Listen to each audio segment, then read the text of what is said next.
Alright, and we're back, and we are going to finish Indoraptor. After taking all that time to try and figure out the haste on this thing. Oh, chariot. Gotcha. I was like, wait, how does that work with it? But no, chariot, the last four letters are riot. Okay. So yeah, I was looking at different ways to grant haste to see if there were any better ways than what I'm already running, and the answer is not really, other than probably replacing Uncivil Unrest with Rhythm of the Wild if I can't make room for it. And considering how hard it's been to cut down to the last 10 cards, it's probably what's going to happen. Like, I'm not going to have room for both of them. So, doubling the damage that Indoraptor deals is really nice, but most of the time it's just going to be an awkward or more expensive Rhythm of the Wild, basically. Alright, so I don't want to cut any of the things that are granting haste, because we only have like 5 of them total, and I don't want to get rid of any more of them. We cut the worst pieces of removal. Got a handful of cards that I really like, but the more I look at the list, the more I go, I have to cut something. So they were the ones that kept sticking out each time. So finally they all got cut.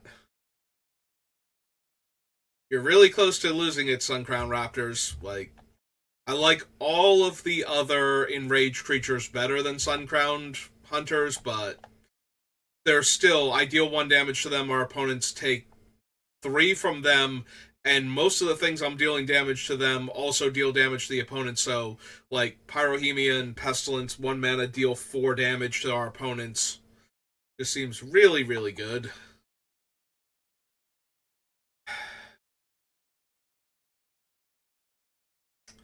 Spawn of Mayhem. Spawn of Mayhem.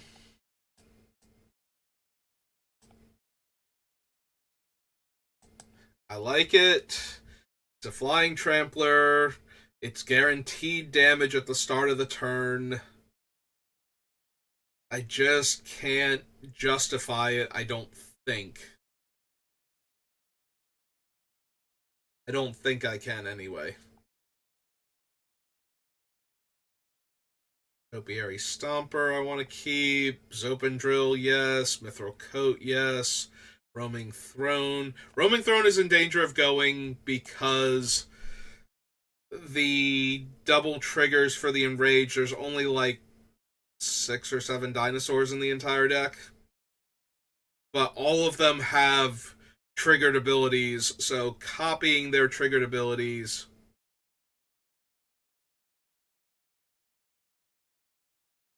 is just too good of a thing, I think. It might be able to go still, but most of my scary creatures, so how many dinosaurs do I actually have left? If we look at it, it says 16, but I have plenty of duplicates and things like the Skullport Nexus where... Alright, let's go through this and get all the way back to the... So Ixalan is where it starts. So 1, 2, 3, 2, 3, 4, 5, 6, 7, but that's not a trigger. So 6, 7, 8, 9. I have 9 dinosaurs with triggers on them. One of them is my commander, though, so I am definitely going to have dinosaurs with triggers on them. I'm going to be honest, every time I look at Vrondrus, it's just a worse Polyraptor. Which is not terrible. Like, Polyraptor's incredibly good in this deck, but...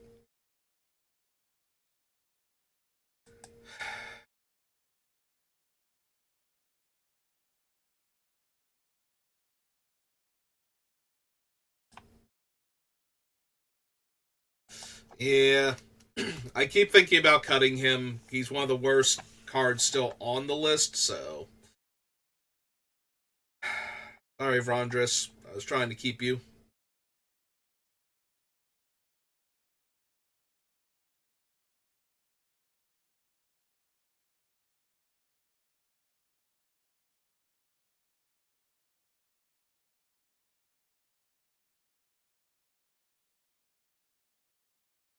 I wonder if Creeping Bloodsucker, very similar to cutting the Spawn of Mayhem.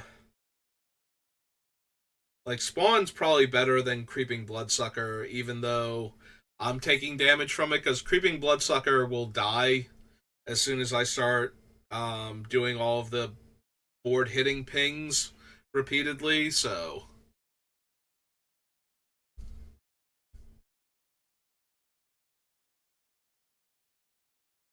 Yeah, okay, I could see cutting the Creeping Bloodsucker, which is a shame. I do like the dealing a point of damage to everybody on my upkeep, basically for free, since I've cast it, but you need cuts.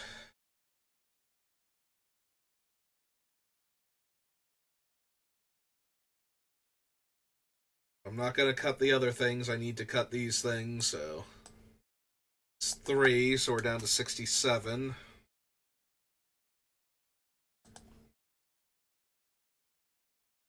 Seven more cuts. We can do this. I've got almost a full hour.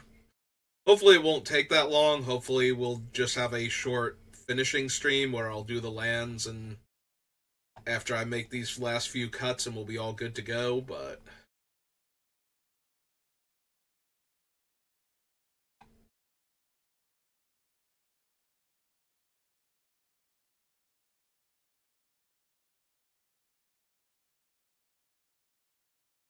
Alright. Back looking at my mana ramp real quick.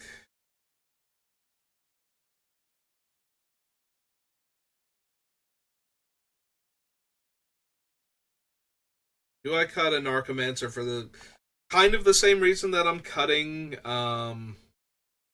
the vampire, was that it's a 2 toughness creature, so once I get started, it's just going to be collateral damage.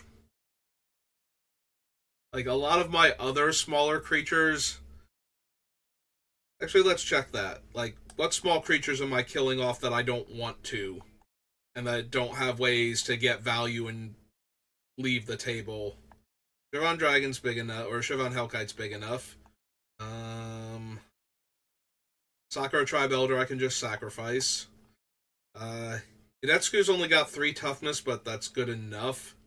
Like, I still get to do 2 activations per turn, which should be enough on my things. Plus, if I have Hidetsuku out and he gets to deal that massive damage chunk to everybody, then I'm probably okay with waiting on Pyrohemia for a little bit, or Pestilence. Oracle of Moldiah is very vulnerable, and I can't kill it for value. So Oracle's a little bit rough with what I'm doing. Olivia grows, so she's safe. Rakdos is huge. Burnished Heart sacrifices. Neheb's more than big enough. All the enraged dinosaurs want to get hit, so. Murderous Rider, just barely. Tectonic Giant's pretty safe. Toral's pretty safe. Yeah, 3 damage is about the most I want to deal when I'm intentionally damaging things that aren't Indoraptor. Because once I get above that, I'm in real danger of killing all of my stuff anyway. So. 3 is ideal. Like, 4 toughness is ideal because 3, I think, is the most damage I want to deal, but it has to be able to take at least 2 points of damage. I think any of the 2 toughness or lower creatures are in real danger of just accidentally getting wiped away, so. Rash Taunter's indestructible, so that doesn't count. So yeah, it's a Narcomancer, and Scavenging Ooze can grow out of range. So Narcomancer and Oracle of Moldiah. I hate losing Oracle of Moldiah, but maybe we have to.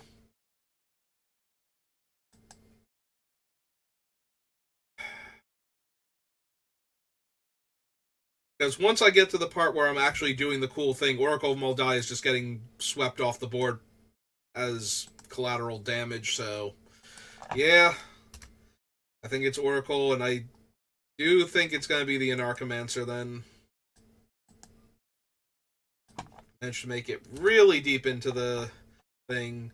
Like, I almost wish I could add in another, like, if I could find another cut or two past the 60 card mark, I might put in another land searcher or even another artifact ramp source at this point to make up for the two of them going, but yeah, Narcomancer and Oracle. We have to find them now. Regular list.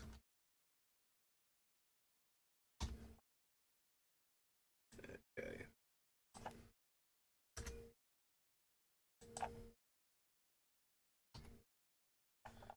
Oops.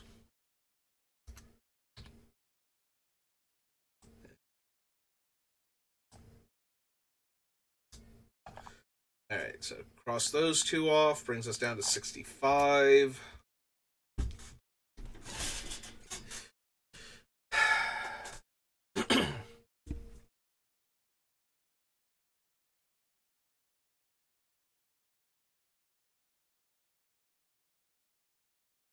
Alright, we're not cutting Demonic Tear, we're not cutting Pestilence, we're not cutting Soul Ring.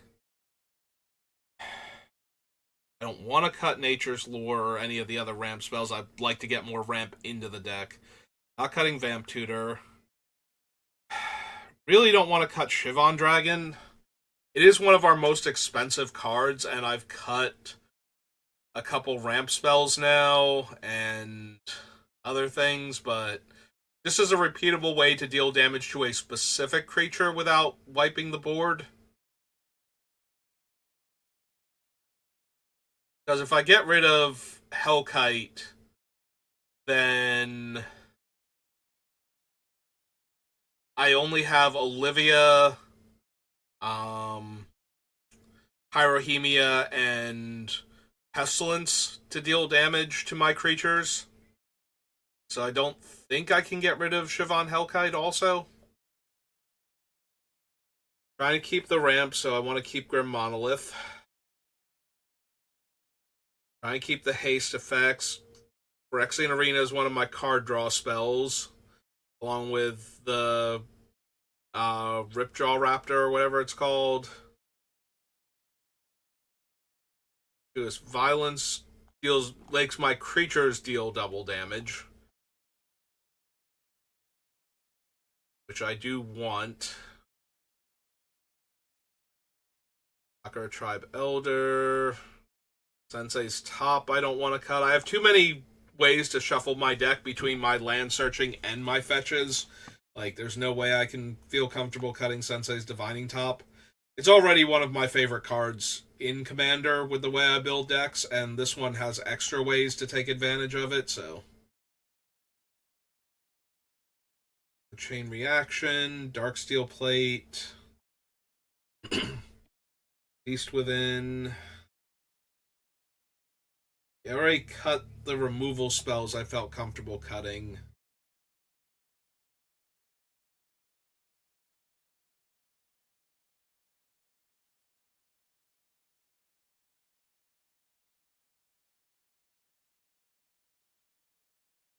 Dark Bond.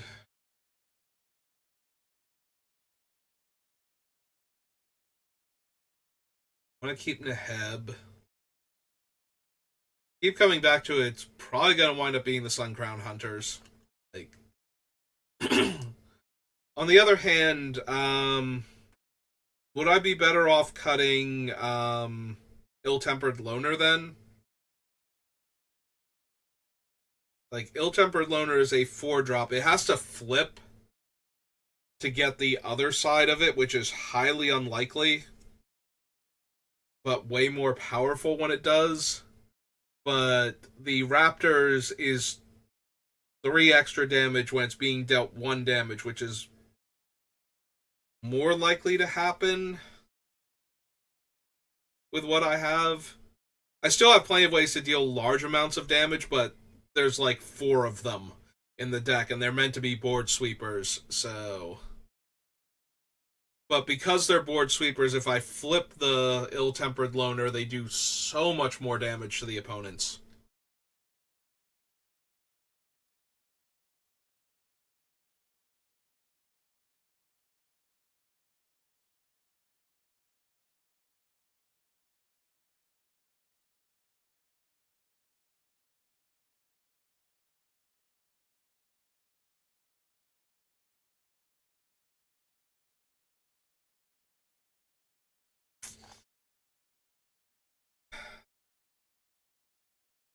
Would I rather have... So, I currently have Suncrown Hunters. Alright, what are the ones that are like Suncrown Hunters? Because if I'm thinking about cutting the Hunters, it's better to cut the worst creature that's like them. And if they are the worst creature, then they get to go. But we have other creatures on the list that are similar enough to them that I think I want to check and see, make sure I'm actually cutting the worst one out of the group.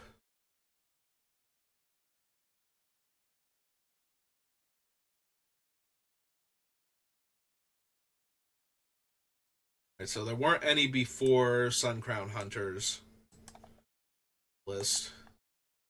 Polyraptor, Ferocidons, Murderous Rider, Great Henge, Tectonic Giant, Orolf.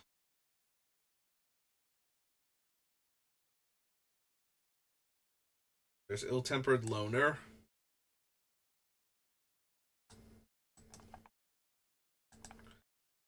So it's a 4 mana 3/3 versus a 6 mana 5/4. When it's dealt damage, it deals that much damage. It also hits any target. Suncrown Hunters are very specifically opponents, but it hits all opponents for each time it's dealt damage. So if I deal 1 to Ill-Tempered Loner, I get to deal 1 damage to any target. If I deal 1 to Suncrown Hunters, I get to deal 3 damage to each opponent. And then when it flips into the werewolf side, it has when my permanent is dealt damage. This deals that much damage to any target. So way more powerful, even with just the ping effects like the Pyrohemia and whatnot. Um, Still, now I'm dealing 1 damage to each of my creatures. So the more creatures I have, the more damage it deals. So dealing 1 to Suncrown Raptors deals 3 to each opponent, dealing 1 to the Raptors, or 1 to the Loner, and 1 to each of the other things. I have probably still less total damage to opponents. Like, I need 6 to 9 creatures in play to even it out. So 7 to 10 creatures in play to get more damage than I would with Hunter. So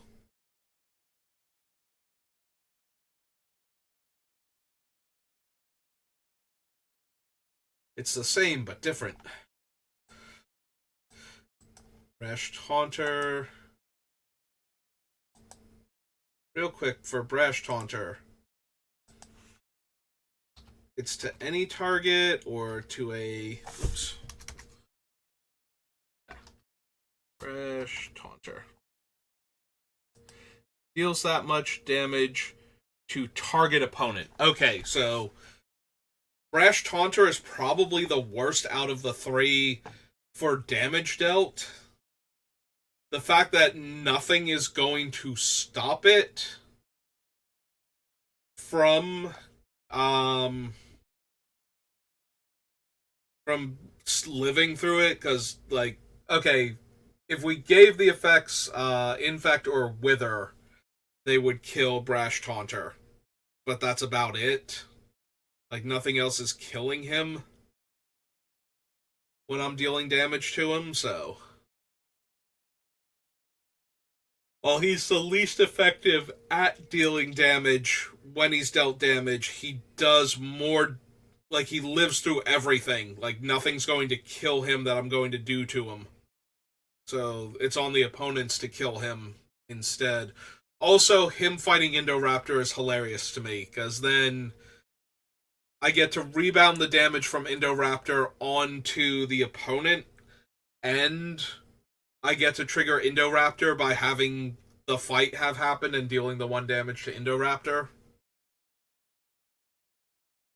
Uh. Alright, then we also have Donna Noble, who is like ill-tempered loner, except that she basically, because she can bond with something else, um, that's a free roll for getting the first creature. Like, we don't have to have not cast a spell for a turn cycle in order to flip it to night and then take advantage of it being night to deal damage to all of my creatures at once before somebody casts two spells and flips it back to day again, the way we would with ill-tempered loner. So we get one creature already on board with the whole, oh, when I take damage, I'm going to deal this much damage. And we also have Wrathful Raptors, which is ill-tempered loner's flip side for dinosaurs only.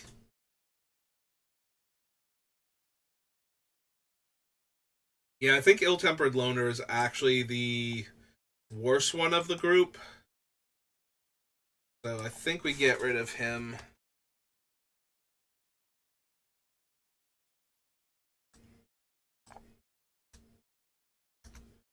Like, I think we have enough other creatures doing that effect that the ill-tempered loner is the worst one of the group left. I do a lot of things that involve dealing damage to my own creatures, so I don't want to cut the other ones, but I do think I cut the ill-tempered loner.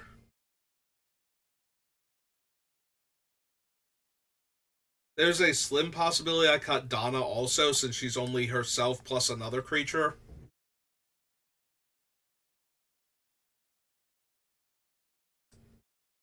They did have the foresight to make Donna deal the damage to something other than my stuff, right? To an opponent. Okay. Because I was going to say, if I can give Donna or the other creature indestructible, or if she, like, pairs with Brash Taunter, that would get out of hand very quickly. Um, I've done that before with indestructible Boros Reckoner and dealing damage to him.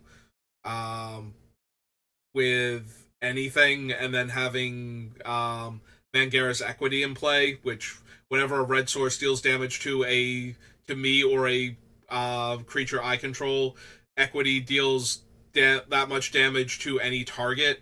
So I deal damage to the Reckoner. The Reckoner triggers. I have the Reckoner deal damage to itself while it's indestructible. So the Reckoner triggers to deal damage again, but then the Equity deals that much damage to the Reckoner because it just dealt damage to itself, which causes the Reckoner to trigger again. So the Reckoner targets itself, deals damage to itself, triggers, throws damage at somebody else, and triggers Equity to deal damage to it. And the cycle just keeps continuing until everybody is dead. So, I was wondering if the wording on Donna would let me, like, ping pong damage back and forth between the two creatures. If I could make her indestructible and pair her with Brash Taunter, or just have another indestructible creature if I could get both equipment going at the same time. Like, would that let me win the game? And the answer is no. No, it does not. Um, Although it would work if I paired with Wrathful. No, not quite. It would let me magnify the damage with Wrathful Raptors if she were indestructible, and I targeted her first, and then rebounded onto other things while I have any of the damage doublers in play, but that's about it.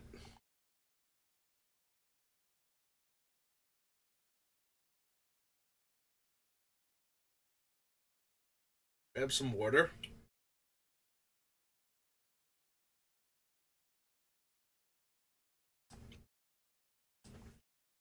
64 cards. So we were on Suncrowned Hunter as I was going through the list while trying to figure out what I can cut.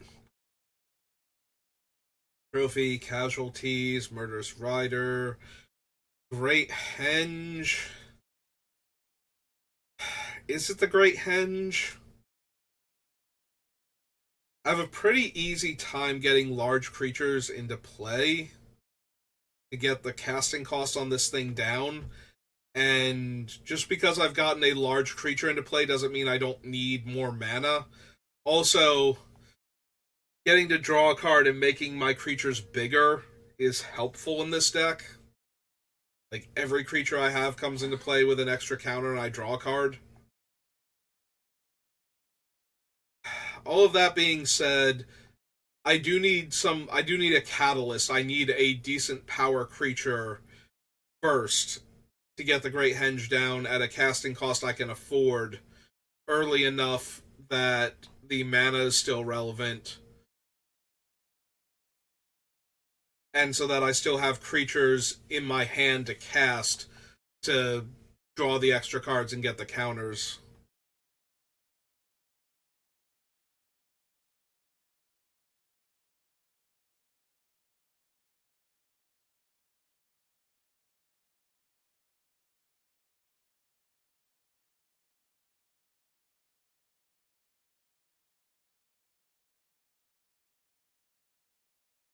Okay, how many creatures do I actually still have on this list? Like, sometimes it feels like I'm just looking at spell after spell after spell and I don't have the creature count I need. So Shivan is one. Like, I need to know if what I'm feeling is legitimate or if it's just, I'm not seeing all of the creatures because they're clumped together in certain areas. Sakura's 2, Hidetsugu's 3.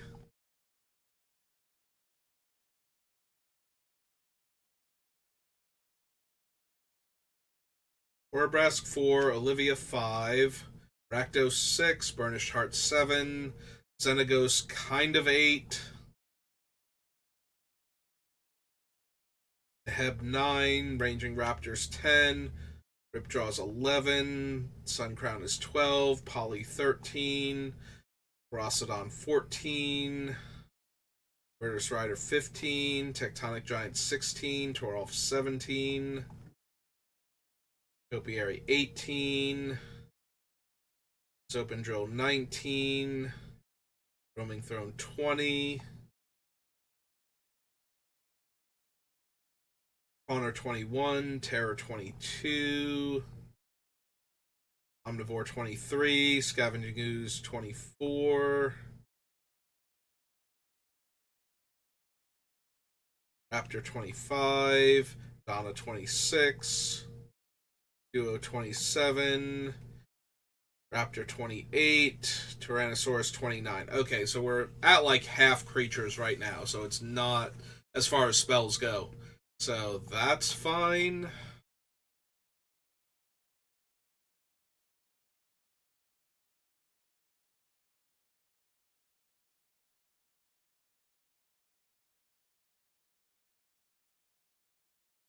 So I'm not so light on creatures that I can't cut anymore, which is kind of what I was worried about.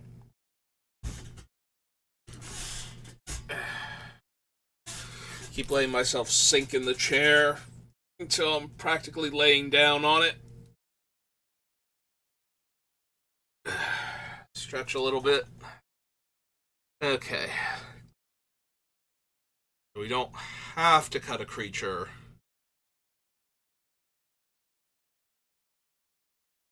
If we're not cutting creatures, what spells are we cutting? Or what creature? We're not cutting spells. What creatures are we cutting, for that matter? More time. We were at 64. 4 more cards. Any 4 cards. Any 4 cards that I don't love with all my heart in this deck.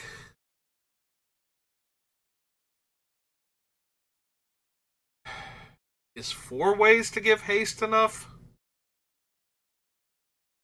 Like, because the haste cards are kind of redundant. Except they're not. There, so it's Fires of Yavimaya, um, Orabrask, um, Greaves, Xenagos, and Uncivil Unrest are the five. So we're definitely cutting Uncivil Unrest, but do I actually have to replace it with Rhythm of the Wild?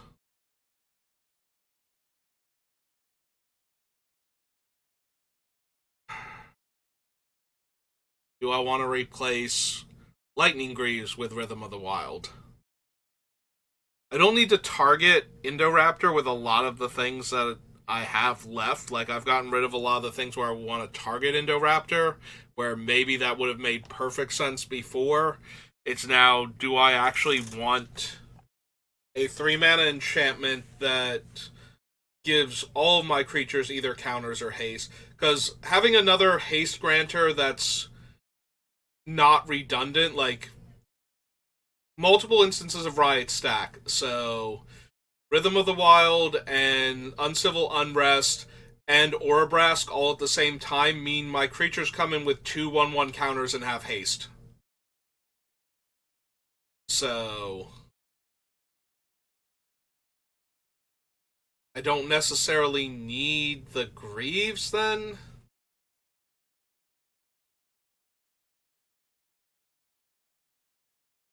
But that's still swapping a card for a card that's not actually freeing up any deck space right now. So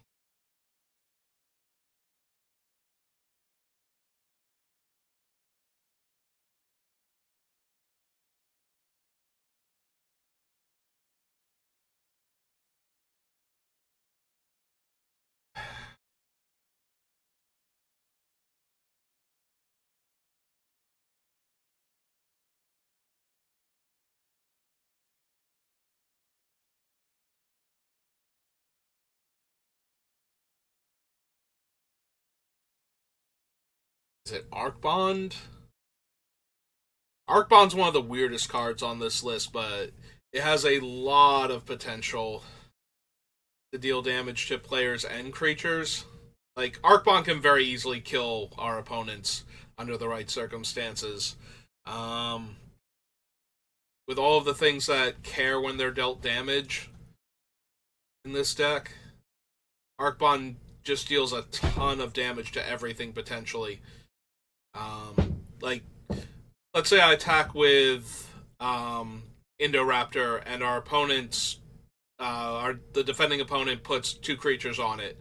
I can target one of their creatures with Arc Bond, and if they can't do anything to get their creature off of the table, when Indoraptor connects, I can assign all of Indoraptor's damage to that creature, have that creature deal that much damage to each other creature and player, so everybody will take damage equal to Indoraptor's power. And if there's anything I'm doing that's increasing damage dealt,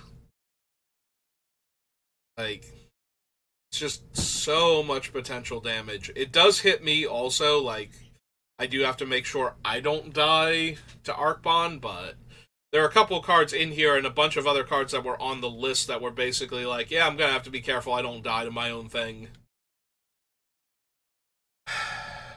So it's basically a Blasphemous Act that will also hit players, which gets really out of hand when my things get dealt damage and I deal that much damage to other players also. So I don't know though. It's the big issue. Like, it's good with what I'm doing. It's dangerous with what I'm doing. It's only 3 mana. It can be used whenever. Like, if it will actually win us the game, I was gonna say kill one of our opponents, but if it will actually win us the game, casting Arc Bond just to deal enough damage to finish off the other players is a very real thing that can happen.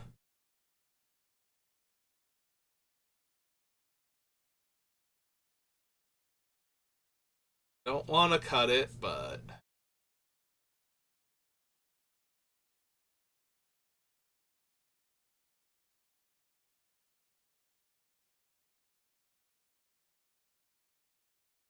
So now that Loner's gone, I'm wondering if we cut Donna also. Like, every time I see Sun Crown Raptors, I keep thinking that out of all of the dinosaurs, but the dinosaurs actually get more value because of the other raptors and um, the roaming throne and whatnot. So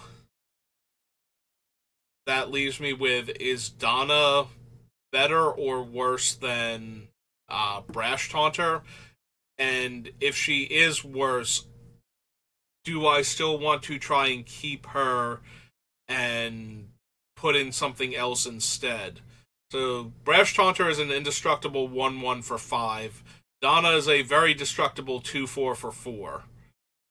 So she does she does bond with one other creature.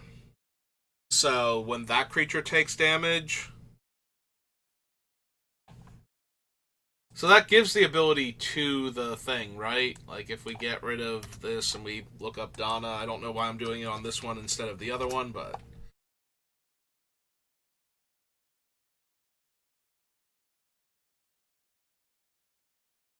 Donna deals that much damage. So it doesn't give the creature the ability when this creature is dealt damage. So it won't be a dinosaur effect, basically. So roaming throne won't, like, if I pair her with a dinosaur and the dinosaur gets dealt damage and she triggers, it's her triggering, not the dinosaur being given the ability when this creature is dealt damage. So that way it would trigger and help deal damage.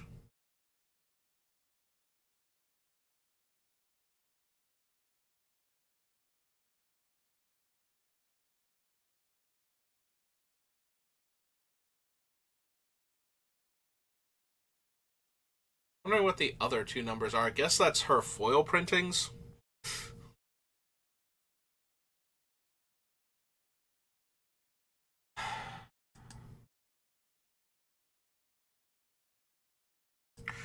Yeah, alright. I can see Donna also getting cut. Brings us down to 63. And I still have to do the lands. Alright, I need a quick bathroom break. I'll be right back.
Alright, I'm back.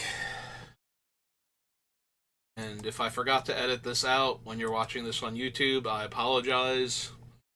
You just had like a couple minutes of dead silence. Did mean to edit it out, and I'm going to try to. So if there was a good like jump cut from when I said hang on and then when it popped back on, then good job me, I did it. Very proud of future me for having done that. Alright, 3 more cuts. 3 more cuts. Alright.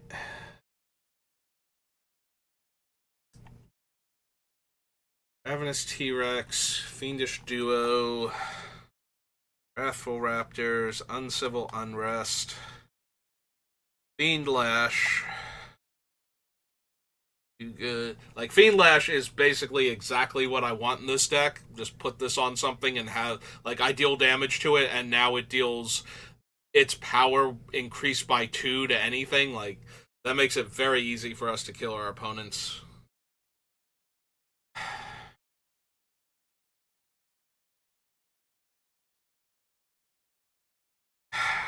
Maybe Avernus.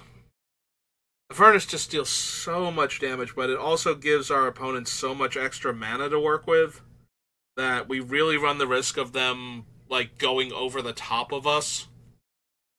Because this is a very mid-tier deck, honestly.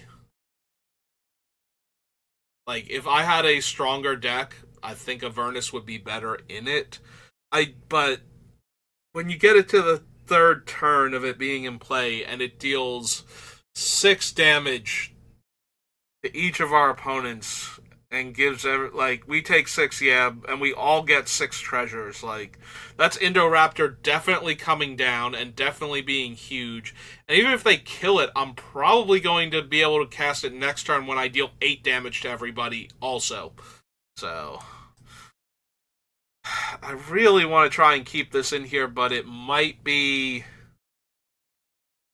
too much. Like it's giving them too much mana to work with and making us too much of a target at the same time for the amount of damage that we're dealing.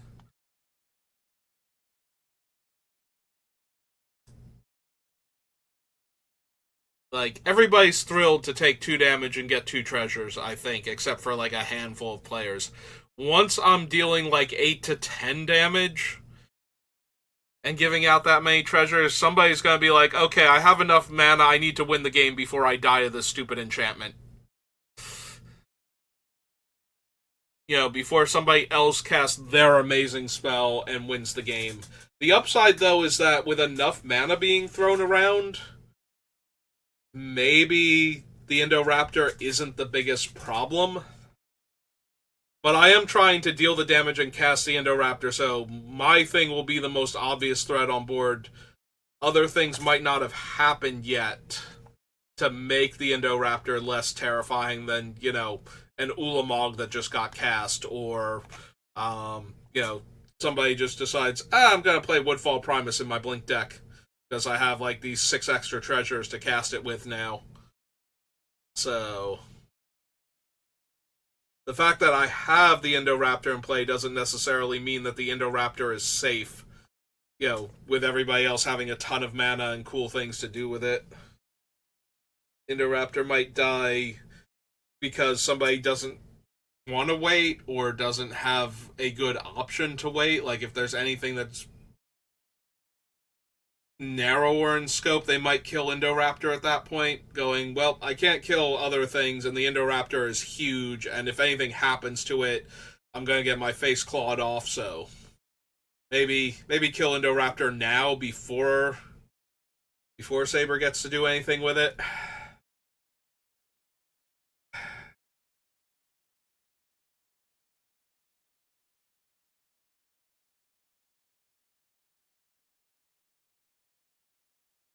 I'd really like Descent in this deck, though. I think this is the first time I've put together a deck where I looked at it and went, no, Descent into Avernus is absurd, and I want to keep it in the deck, and so I'm going to try to, but I am running out of things I can cut.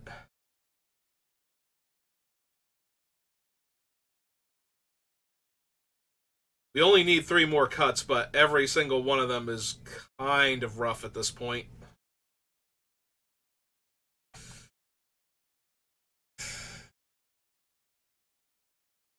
I just stare and shake my head.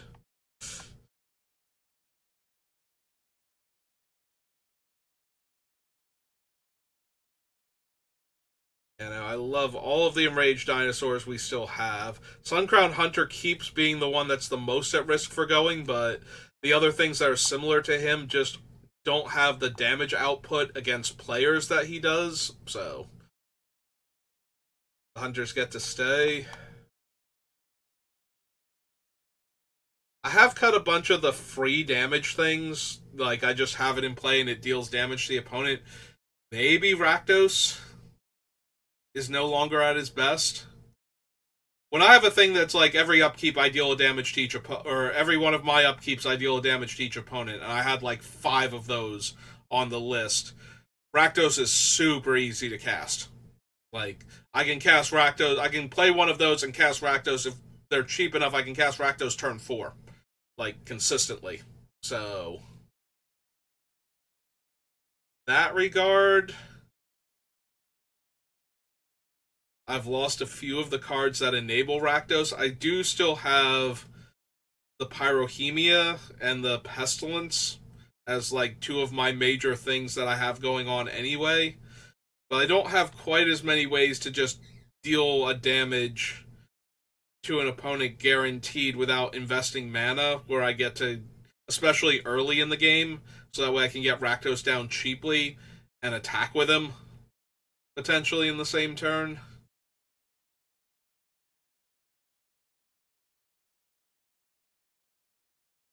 Because if I have to hit an opponent in order to cast Rakdos, if I actually have to turn a creature sideways in combat, then Rakdos gets a lot worse because I'm not getting to do things post combat with him now. After, like, I don't get to put him into play and have him have haste and have him get an extra 6 damage in to make all of my other spells cheaper.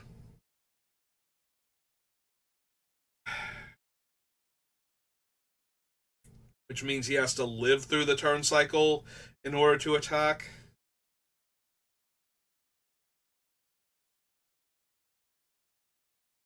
Yeah. Alright. I've talked myself into it. I do love the idea of hitting with Rakdos, though, and just being able to cast Indoraptor through, like, 3 additional times I've cast him already or more, where it just shaves, like, almost all, or actually all, of the colorless mana off of his casting cost.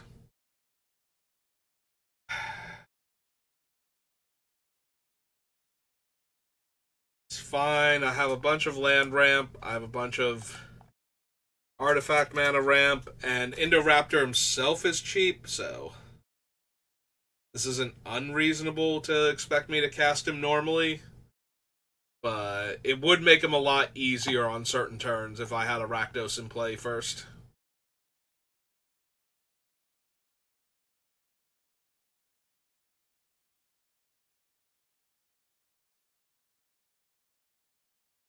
I'm reaching really hard for cards to cut, so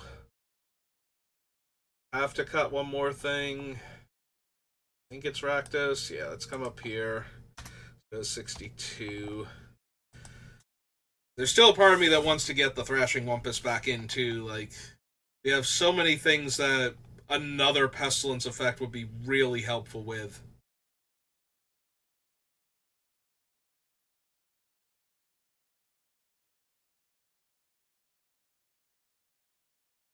Like, another Pestilence would be so helpful that it just crossed my mind that Withering Wisps is like, is that actually a thing? Would I run Withering Wisps here? And I don't think so.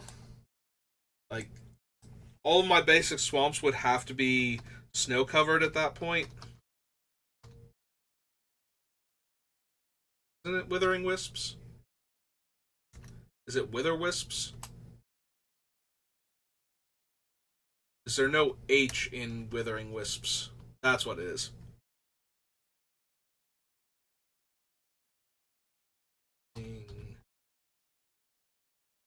Wisps.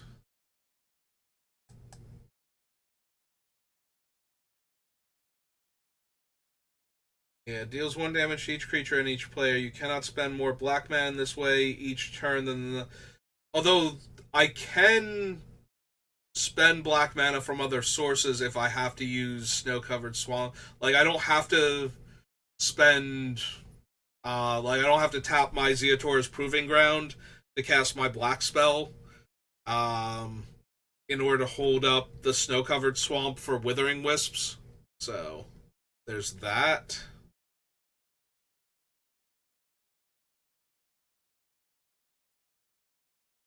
But I would need to have 2 to 3 snow covered swamps in play, and we're only running the black green snow dual land. Like we're not running the red green. Also, running the red green one doesn't help. It would have to be the red black one specifically.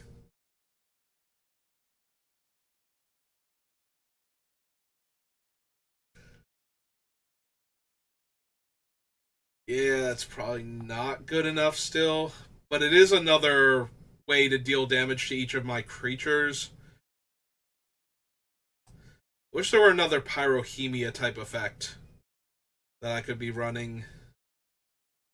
But the problem is that most of those effects are on creatures and therefore would die when activating them.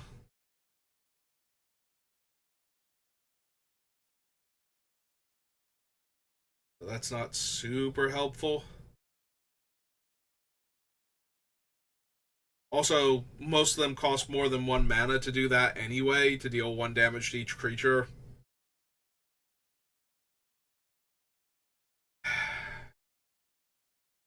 Yeah, I guess it would be Thrashing Wumpus at that point.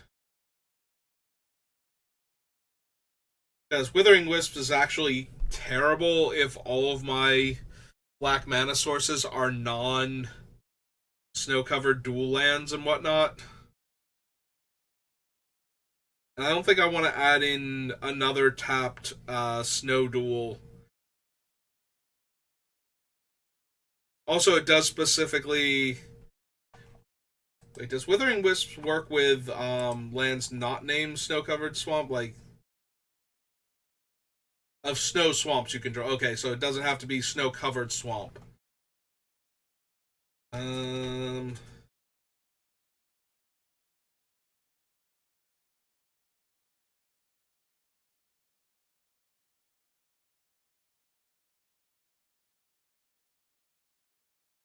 So yeah, having a snow land that is a swamp and a forest would count. They don't have to be snow.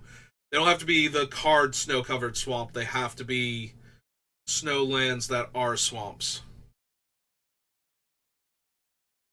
Withering Wisp itself is worded that way, but the errata for it is not. So,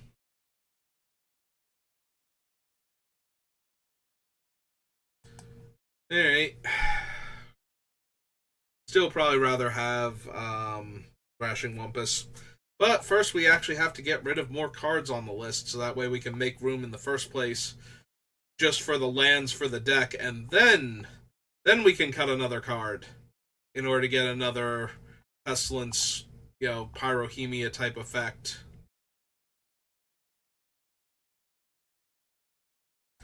So let's see. I have those. Just out of curiosity,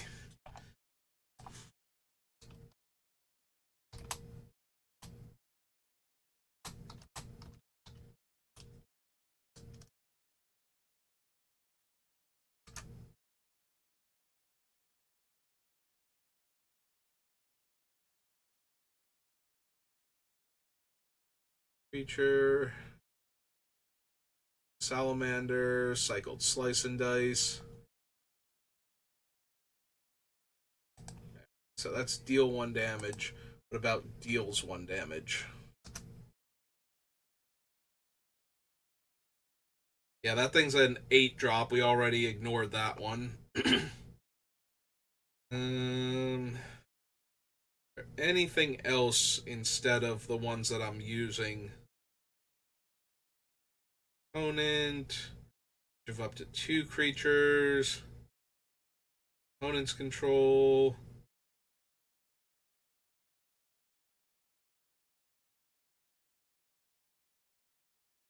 Deals 1 damage to each opponent.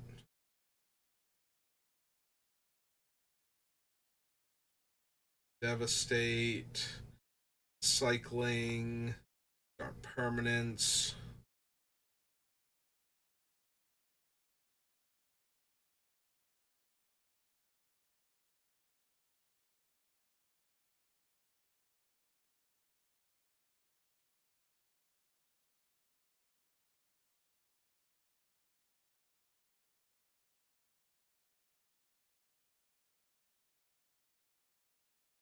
These are what I'm looking for. Hurly Burly.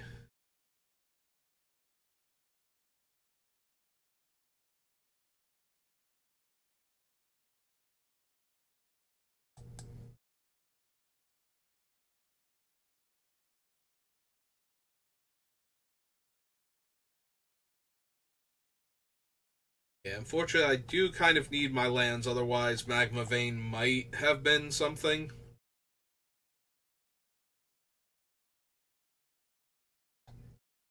A Plague Spitter, Emia, Pestilence Demon. Pestilence Demon's just way too like mana intensive. This deck, I think.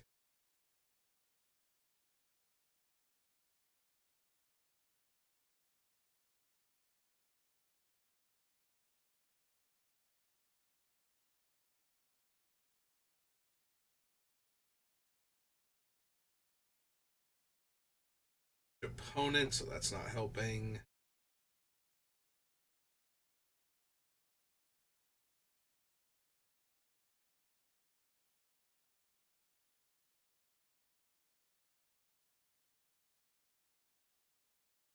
Yeah, a lot of these are each opponent or each player. There we go. 5 mana, 3/3 pro red. I can deal 1 damage to each creature. So he dealt damage to, so that's not helping. Was each flying creature. Each opponent.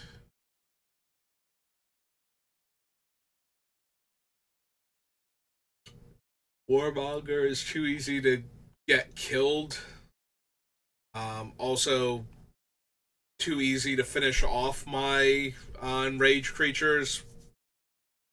You know, somebody's looking at it going, you know what? Maybe if we just dealt a couple more points of damage that way.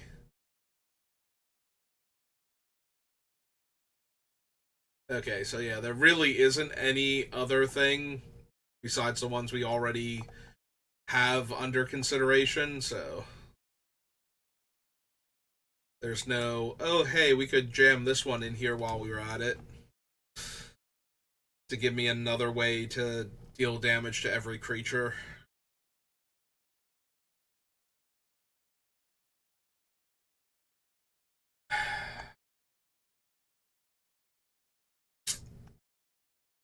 Might just be the Great Henge at this point. Feels bad to cut the Great Henge from such a creature-heavy deck, though. When nearly half my spells draw me an extra card while it's in play,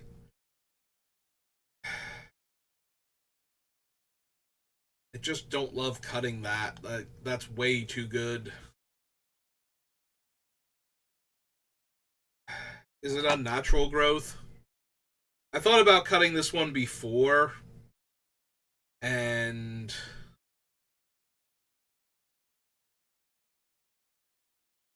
still kind of holds up to cut it. Like, quad green is a lot for this deck as our secondary color in a 3-color deck.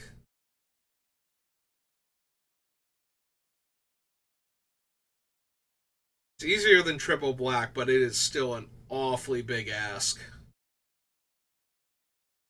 if we want to cast it on like turn 5. Like, if we want to put down a large creature on turn 4 and then cast this on turn 5, or put down a large creature when we have like 4 to 5 mana and then cast this on or before turn 5. That is a pretty big ask for quad green from this deck, because I almost definitely want more mountains than anything else. So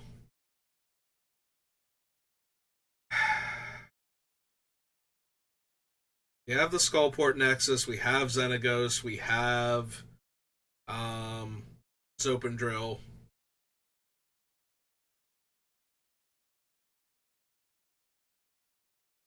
Yeah, not thrilled with it, but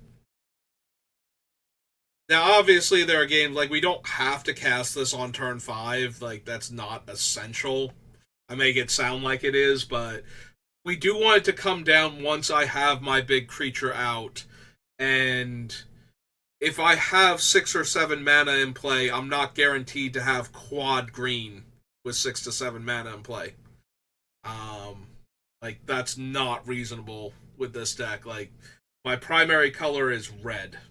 So, while I will be getting, like, tri lands and dual lands a lot of the time, and I do favor green over black. I do still need to be able to get like double black at times or more for the pestilence. So needing to also have access to quad green to cast this is about as rough as it gets on the mana base. So thinking it can go. That's not going like when it's in play, it's amazing for the deck. It's doing everything I want it to do. Getting it into play while it's still relevant might be a lot harder than it looks like it should be, despite my number of dual lands and tri lands and everything else going on, and fetching and whatnot. Like, when I have to get a basic land, I don't want to have to get my fourth forest before I get my third mountain or my second swamp. So, I think it's okay to cut Unnatural Hunger.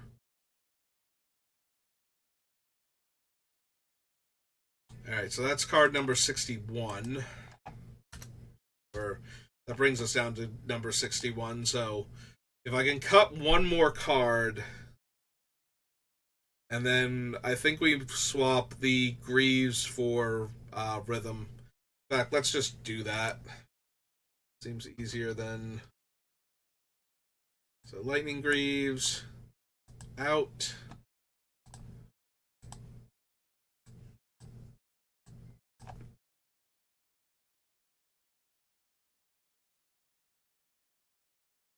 Alright, there's H and Rhythm, isn't there? Rhythm of the Wild is which one out of the three? Is Ravnica Allegiance. Ravnica Allegiance. This is Rhythm of the Wild.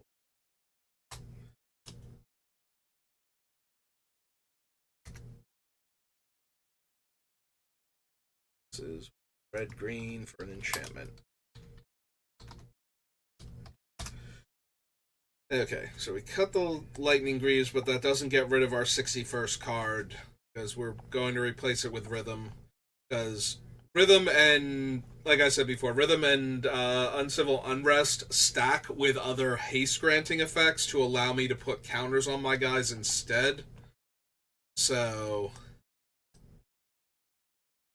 And they stack with each other and another haste granting effect if I need them to. So, like I said, if I literally have Orabrask and the two of them out, I do get both counters, and I still gain haste from Orabrask, so I'm not losing anything unless Orabrask spontaneously explodes.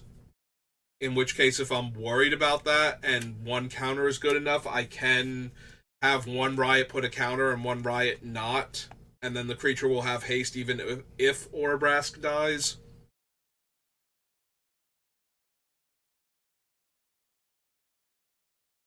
So one more card.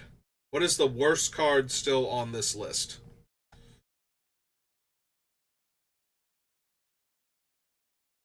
What card is the least effective at what it's trying to do?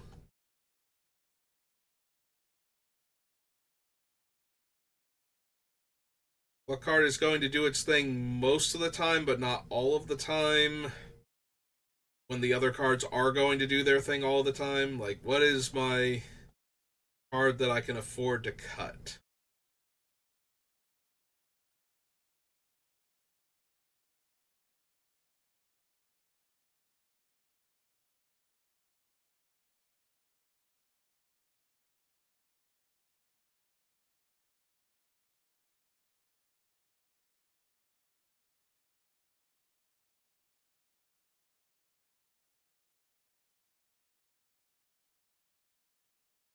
Maybe still.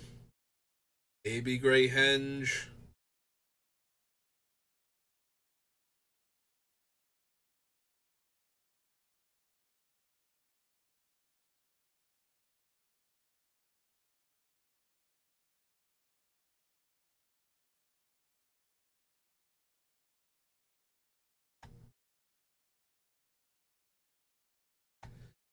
Maybe roaming throne.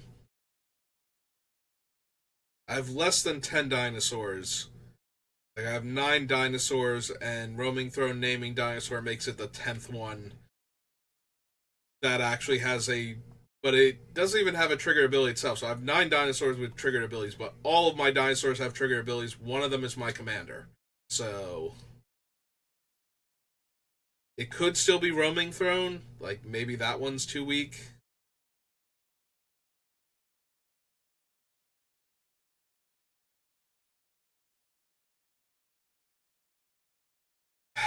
Could still be Descent of Avernus. I do really like it in the deck.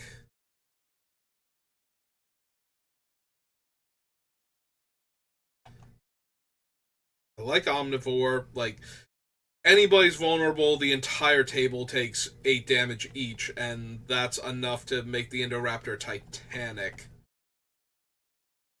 compared to a lot of my other things. Scavenging uses my graveyard hate card that also grows, so it's out of range of the other things. Like I'm also not running any of the Crucible effects, so I can't as easily replace um, Scavenging Ooze with Scavenger Grounds, for example, because I can't get it back. If somebody else plays like cards into the graveyard that I suddenly need to get rid of, I have no recourse. If I've already cracked my Scavenger Grounds or played my Bojuka Bog, so I don't think I want to go completely like all in on land based graveyard hate at that point.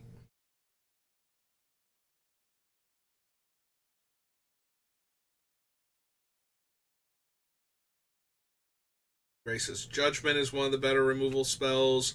Deflecting Swat is a way to protect the Indoraptor from targeted removal, and it's free while he's in play, which is probably going to be a major factor because I'm not going to be able to get the Raptor huge into play and get its like mithril armor or darksteel plate onto it and still have mana left over after that. Like that's too huge an ask 99% of the time.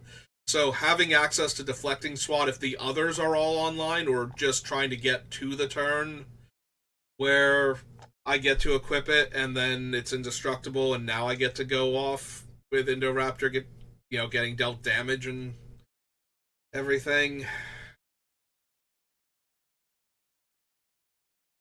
Fiend Lash is just everything this deck is about. Like, it increases Indoraptor's power, it allows it to bypass the random selection and the sack a non-token creature outlet that Indoraptor has built into it. So, there's that.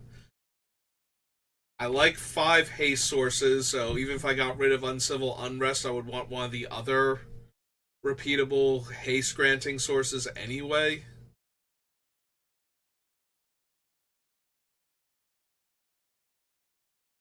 Wrathful Raptors is basically the entire deck in a nutshell. Deal damage to my own dinosaurs to punish opponents for existing.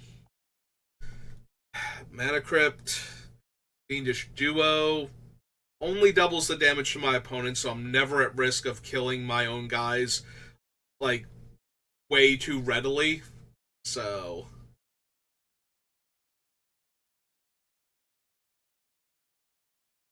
Indoraptor's our commander. Ravenous T Rex is one of the last. Like, Ravenous T Rex could be the cut. She was almost the cut a few times, but I feel like if I cut her, I can cut Ravenous, or not Ravenous, a Roaming Throne, and get the Wumpus back on the list then. So that way I have another Pestilence type effect.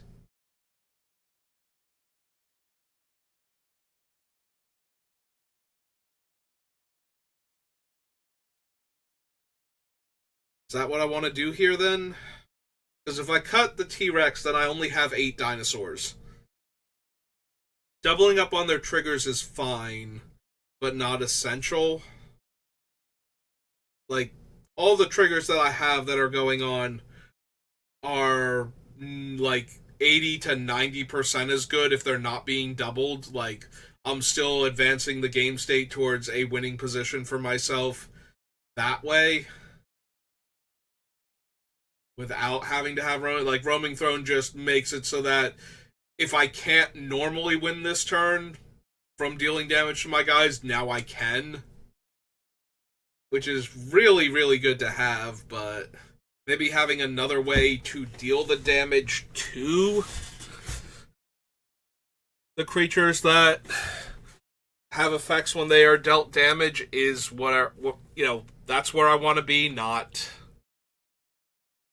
doubling up on the effects when I can deal the damage to them.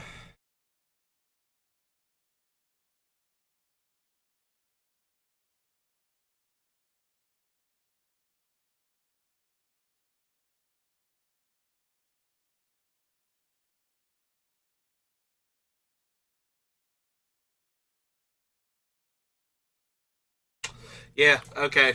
I think that's where I'm at. So we cut Ravenous T-Rex.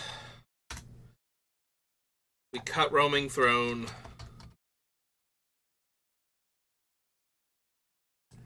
And we add the Wumpus back in. Oh, 1 second.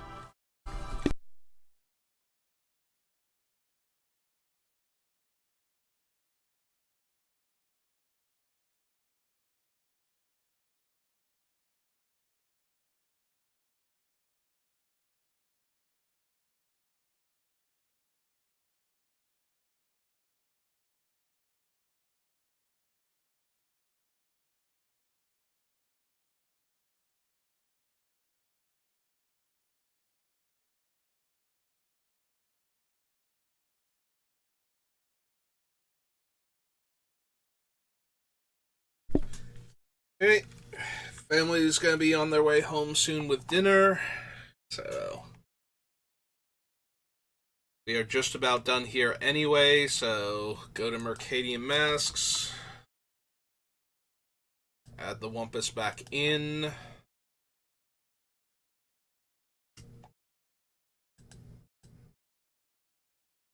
And that will be the 60 cards.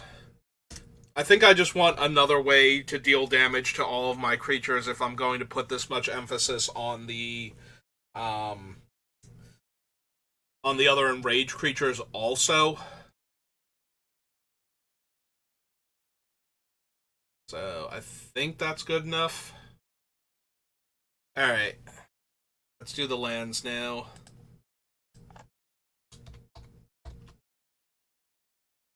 Alright, so it says I have 30, so that's way too many. We're definitely keeping these 3, if we can. Like, if you don't have them, it's not a huge deal. Do not worry about these lands specifically. If you have, like, the common tap lands and the common snow lands that I'm not already running, just use them. And if you don't have the fetches, use whatever the best dual lands you have are. Like, if you don't have fetches, you don't need to worry about being able to fetch them, so it doesn't matter if they have the dual land types on them anymore. So, at that point, you can also probably drop Sensei's Divining Top for any of the other cards near the end that I didn't want to cut, because you're not shuffling your deck nearly as much, so. But yeah, do not worry about these. I usually mention this at some point in time, but lately I haven't been because I've said it so many times. Do not worry if you do not have original dual lands. They're like a fraction of a percentage better than any of the other ones. Like, they're a tiny bit better than the Shocks. They're a noticeable but not significant amount better than just the tapped common dual lands from like Dominaria United and the snow ones from Kaldheim. Like, it does matter that they come into play tapped sometimes. Like, when you're playing in a hyper competitive format like Legacy or Vintage, your lands coming into play tapped or dealing damage to you to come into play tapped is enough of a detriment that you kind of need these. For Commander, unless you are playing at the most competitive levels of Commander, these are not necessary. And if you are playing at that level, you probably are already trying to figure out how you're going to afford these. So, and you're not building this deck. So, yeah, do not worry about these if you don't have them. You do not need them. They are not essential. They will raise your win rate like a fraction of a percentage point to have them over any of the other searchable dual lands. And if you don't have the ways to search for them either, then you don't even need them to be these dual lands. You can look for other lands that would come into play untapped, like the ones from Crimson Vow and Midnight Hunt, for example. Will come into play untapped on the later turns, and this deck really doesn't get going until the later turns anyway. And it can fetch lands too, so you might be able to have them come into play untapped earlier by having gotten an extra land into play first. You know, like, if you cast Steve on turn 2, and you crack him and get a land, then now on turn 3 your land's going to come, or actually that doesn't work. It's if you have to have 3 lands in play, so by that time you would already be able to do it anyway. You know what I'm talking about, though. Like, you don't need the dual lands, like the actual Alpha Beta Unlimited revised dual lands. Ancient Tomb is probably still fine unless I need to cut it to make room for some basics. Fetches. Yeah, Shiza's probably not necessary. Like, it's neat to give the Indoraptor basically unblockable, but we cut a bunch of the other legends, so it's really only the Indoraptor and a couple other creatures in our deck now, so. 3 Shocks. Triome. The rest of the fetches. Cavern of Souls. So we can name Dinosaur. Doesn't seem super necessary. Plus, I only have 10 dinosaurs. Yeah, we can cut Cavern. I thought I was going to have more dinosaurs than that, which is also why Roaming Throne made it. We have enough other fetches. We don't need Blighted Woodlands here, I don't think. It's a little bit of ramp, but it costs 5 mana, technically 6, to crack it, to go up 1 land. So I think we can do better. If I had ways to put it back into play, I think I would care a bit more. Slough and Sheltering Thicket, probably. Embrath's even more low impact than I thought it was going to be, and I kind of want room for more basics. So. Woodland Chasm. Bosage is just way too versatile. The Haunted Mire and the Woodland Chasm are basically in here to pair up with the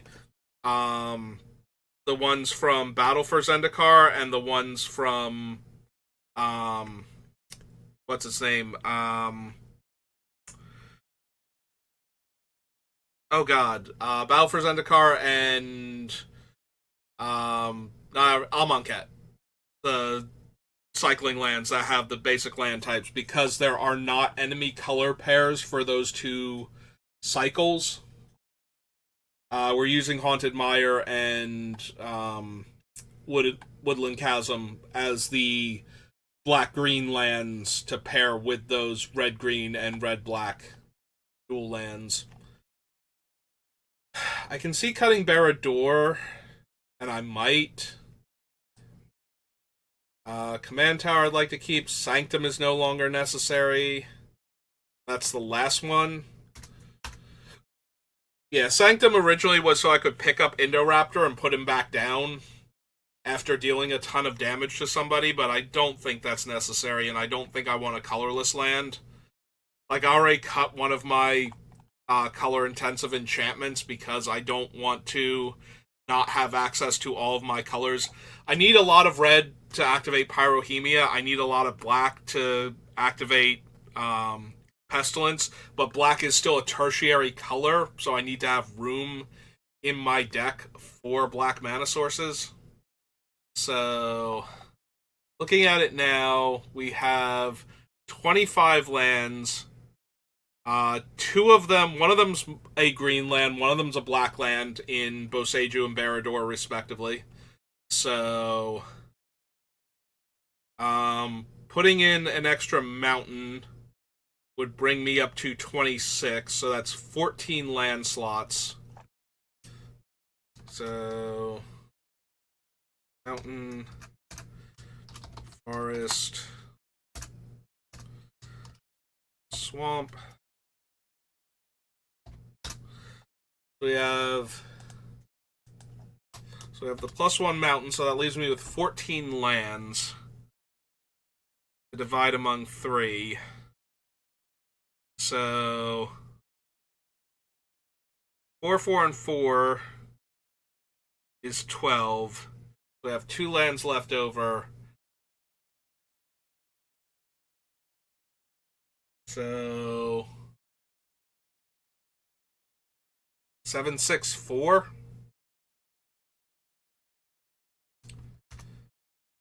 I'm thinking.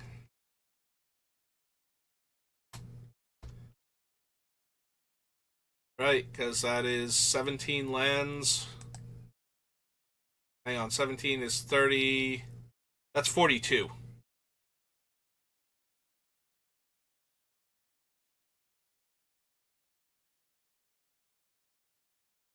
Maybe I did this one. Oh, I have room for 15 lands is the problem. So I have room for 14 lands. Okay. So it's supposed to be 6, 5, 4 then?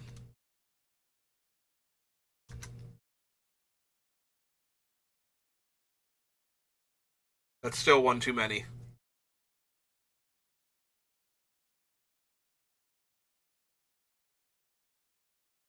So I have 25 lands, 2 of which are like a black and a green specifically. So that's oh no, I have room for 15 lands. Never mind. So, but yeah, this is still no. This is 15, right? 25 lands. So the 1 mountain leaves me with room for 14 lands, and then but I already have the mountain added in here. So yeah, so 15. Okay, I have a math fail emote for a reason. So, all right. Am I okay with only having like 1 more mountain than a forest and 2 more mountains than swamps? Probably. Because effectively I only have right now I have functionally 6, 6, and 5 plus the total number of dual lands divided up among the rest of them, so and tri lands, so that it all balances out for all of these. So the actual ratio is only 1 less swamp and then the entire thing is even effectively. All right. Well, I think that's as close to correct as I'm going to get with the mana base. Like, I don't want to go too far in on any of the colors. Like, I need more red than anything else, but I want to have access to like triple red, double green, and double black, and we have enough dual lands and enough tri lands that should be doable with all of our fetches. So I think we're good here. So that's going to do it for Indoraptor. I don't know which one of the new Murders at Karlov Manor commanders I'm going to be building around, and I'm going to spend the weekend focused on the pre-release rather than thinking about the next commander deck for right now. But yeah, that's going to do it for me. So thank you for watching. I hope you've enjoyed this build of Indoraptor, and I will see you for the next deck. Have a good rest of your day.